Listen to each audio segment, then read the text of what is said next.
Hello and welcome to our very first Live and Unplugged. It's incredible to think that we all sat in Cambridge just a short time ago, full of energy, inspiration and ideas. And here we are now with one of those very ideas being developed to the point of breakthrough strategy for all of us in the MLab community. EDB was so impressed by what they saw from the leadership group that we promised to capture the mood, harness the energy, create the space to work up the ideas and provide the access for you, our leaders, to share your views without the constraints of board papers, hierarchies and timetables. Remember, this is live and unplugged, although the unplugged bit's really unscripted, but it's less catchy. Mark, Callum and Sarah, and also Andy and Dave, who are participating via their screens, are here to take your questions. It's great to see Sarah back from her period of illness. How does it feel to be back, Sarah? Yeah, really, really good. I had my op at the beginning of December. There's only so much daytime TV that you can watch. So yeah, I'm absolutely full and raring to go. I'd just like to say good morning, leaders. Good morning. Good morning, everybody. We were saying actually, everyone, at the start, we were saying we felt like we needed a picture of you all on the wall because it's much easier to talk to you when we can see your faces. And that's probably just a good opportunity just to tell you really how it's working here, just so that you know. You're obviously sat out there with your screens in front of you. Sarah, Callum and Mark are sat on the sofa next to me here. I guess the sofa's sort of like a breakfast TV studio. We've got a camera. I've got this funny little earpiece in with a producer talking to me, and he's feeding in your questions that you've sent through already and those that will come in live. What we've also got is this monitor here in front of me, and the questions will come up on the monitor. So if you hear something that the guys are talking about and you really want to make a point and kind of chip in or build on that question, then keep those questions coming and I'll get them through here on the screen. Obviously, we're not TV presenters, so, you know, we might get a few things wrong, but, you know, this is the important thing. Mark's laughing heartily there, yeah. And we also need to make sure that we keep the questions brief. We have had some questions in that are quite complex. Can you try, and when you're sending your questions in, just try and make, you know, maybe one line and just try and stick to the key point, because if the question's quite long, it might sort of get lost in translation a little bit. So that'd be really helpful if you could do that. Okay, we're now going to move on to a couple of questions that we want to kick off with and just really ask the panel to start with, how are they feeling today? How are you feeling about this? You know, I mean, it's quite a big deal, isn't it? I think it's a huge deal. I think last night I was with some chief execs at a dinner and I explained what we were doing. And they said, crikey, that's good. That's really, really good thing to be doing. And they said, what's the unplugged bit? And I said, well, that's unscripted questions. And they went, that's bold, isn't it? So I'm excited and just a little bit apprehensive. Yeah, good. Sarah, how are you feeling about it? I'm a bit worried about being so sat so close to Callum and Mark. But other than that, I'm good. Do you not normally sit this close in the meetings, you three? No. It is quite weird. It is quite weird. It's like, hello, Callum, how are you feeling? Very well, thank you. And what about you, Callum? How are you feeling? Having seen Susanna perform so well on the rehearsals for this, I think we have a very high standard to meet now. So I think I'd rather she was here. And I think, you know, we are going to dive into the questions now, but I think absolute hats off to you three, because it's not the most natural thing to do, is it? But this was a really good way of us being able to reach, you know, 100 people out there in the business without the expense and the inconvenience of pulling you all out the business. So we felt quite passionate as a whole board about doing it. So let's talk then about this issue with the budget. All of the, you know, Callum, you stood up at MLab and quite passionately talked about, well, maybe not that passionately, perhaps the audience were passionate. Let's just rephrase it slightly. You know, maybe the audience were passionate, but you did talk about a commitment to reviewing the budget process. And as you can imagine, we've had some great questions in and thoughts and ideas about how we might do that. So just talk to us, Callum, about what you think needs to happen and build on that commitment you made at MLab. I mean, to be accurate, I think I had to sit down at MLab before I made that comment. But I think it is one where budgets have a role, and historically I've had a role on actually making sure things were controlled and rigid. But actually, as we move forward and want to encourage people to be more innovative, to look at new ideas, to work together in different ways, and really, really push to improve performance, budgets, you tend to see it.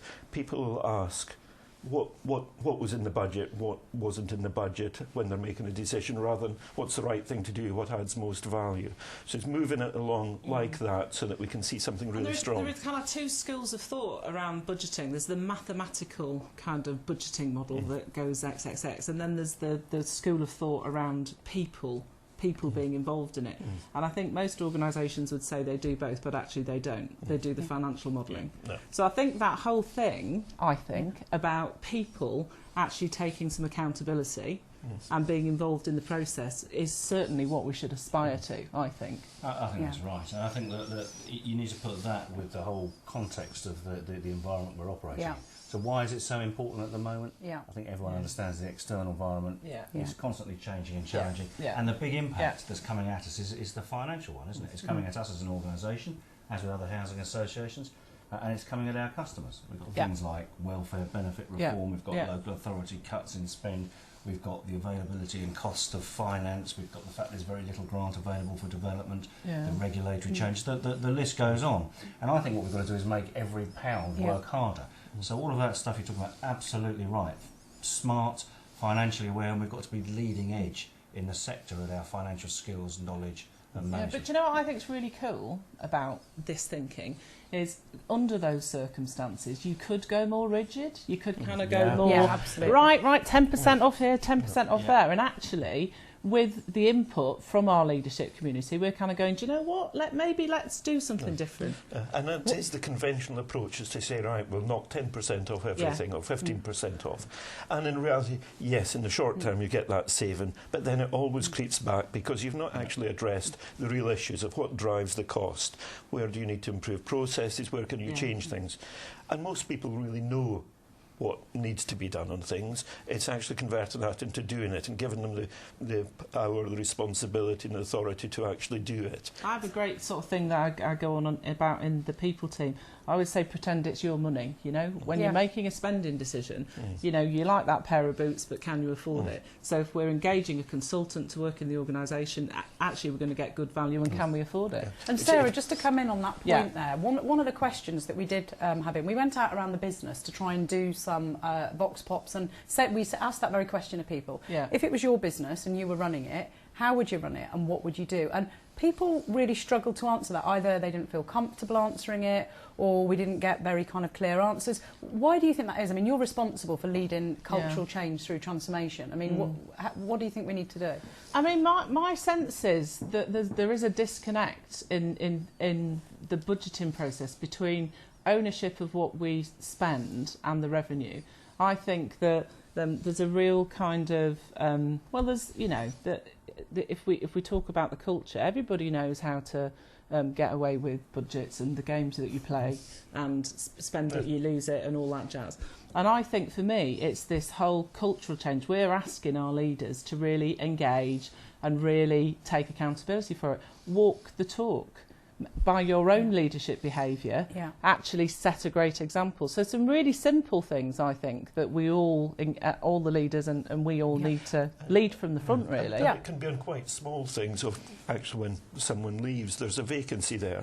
Do you fill it because it was in the budget, or do you look at what you're trying to deliver and how you can best deliver it? Because it may mean you fill that role. You actually bring in someone at a more junior level to support things and think more creatively. Well, I'm glad you picked up on that point, Callum, because we have had in quite a specific question actually on the budget, and you know, we've talked about it at a very high level. Now let's drill into, you know, what this means in kind of real terms. The question that we've had is from Vince Warren, and he talks about the budget bid process, and you know, whilst it's clearly necessary in a hugely competitive, resource-intensive process, there is an added degree of complexity where the central teams need to influence the local RP bids, and an example would be asset management. And there may be parallels with other teams where, you know, there's this joining together of the central and the RP team. Callum, would you support an in-depth budget review for 2012 onwards that would allow a more streamlined and efficient approach to this key operation, how it all fits together? Asset management is a great example, actually, because that's one which it's not an annual process of looking at things, because asset management programmes last over 5 years as you're looking to renew things. Some have much longer cycles. So sitting there trying to shoehorn that into a single annual process is just the wrong thing to do. So we need to encourage that as other things, actually, you should look at them weekly or daily, because that's how those perform and that's how you can improve them. Development schemes are over a number of years, so stop looking at it as this is a one-off exercise once a year to look at how to improve things. And is that something you could see working, Mark? Well, absolutely, and I think there's another point there, which is about any aspect of the budget. I think Vince's question is really interesting between centre and local and delivery, because any aspect of the budget's got to be delivered in a corporate way and has got to be looked at. So there's the point about it's not a moment in time often, and we want people to be curious. I really want people to be curious and start asking the questions. But there's a point about people getting the fact that this is something corporate, and what we need to do is to work for the business in learning how you spend wisely, how you save money wisely, how you deliver value for money, and connecting the business up with that, absolutely vital. Yeah. Well, I think, I mean, that's a great intro to this, you know, very challenging budget topic. So, Callum, what are the steps then to make some of this happen? I mean, you know, where do we go from here? Because, you know, we could sit and talk about this for a while and, you know, we all agreed it was a good idea at MLab and we're all agreeing it's a good idea now. But, you know, how are we going to make this happen as a business? I mean, it is a complex one, because you're not just ditching a budget process and saying nothing replaces it. You're actually looking at how do you manage performance, how do you drive improvements there. And in a sense, we've made a bit of a start, because this budget round, as we went through that, people were delivering lots of savings and good things to do, but it wasn't quite going far enough to meet where we needed to be on the financial plan. So there's about a £4 million gap there. So rather than just say, right, we'll scatter that across everywhere. Everyone, top slice, your budget's cut a bit more and you just need to squeeze a bit more. It's saying, actually, we'll keep that as an overall target of 4 million. And as a group, as individuals, we need to work out how we're going to deliver that. But can I just say, I really think that is transformational, because I remember, I think probably the leaders will remember this time last year, where we had this, I don't know whether it was £4 million gap, where a kind of thing, a thing came round and we all had to go back to the drawing board and take, I don't know, 10, 15% off.